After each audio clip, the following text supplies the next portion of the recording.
আমি মনে করি শিক্ষা হচ্ছে সেই বৈষম্যহীন সমাজ গঠনের সবচেয়ে গুরুত্বপূর্ণ বাহন।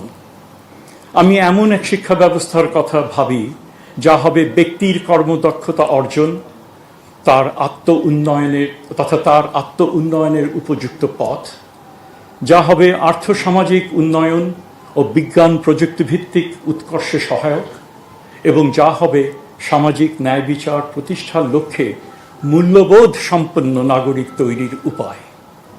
আমি এটাই মনে করি, এবং আমি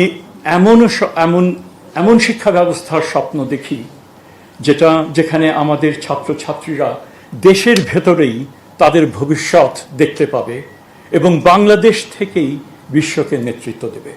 আমি এটুকুই বলবো, এবং আমি মনে করি এটা হয়তো একদিনে হবে না, 1 বছরে হবে না, 5 বছরে হবে না, কিন্তু তার জন্য যে বেস যেটা তৈরি করে দেওয়া, এবং তার যে অলরেডি উদ্যোগ অনেকগুলো নেওয়া হয়েছে, আমরা মনে করি অনেক কিছুই আছে যেগুলো হয়তো 8-10 মাসের মধ্যে যায় সরকারের মেয়াদকালীন সময়। যেটা বললেন যে ছোট ছোট বিভিন্ন জায়গায় নানান রকমের রাষ্ট্র হয়তো আছে, সেগুলোকে ঠিক করে সেটাকে কার্যকর করা, দ্যাট ইজ দ্য গোল।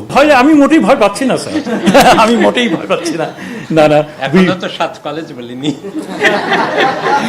সেটা তো আপনি বলেছেন প্রাইভেটলি আপনি আমাকে বলবেন 2-1 দিনের মধ্যেই।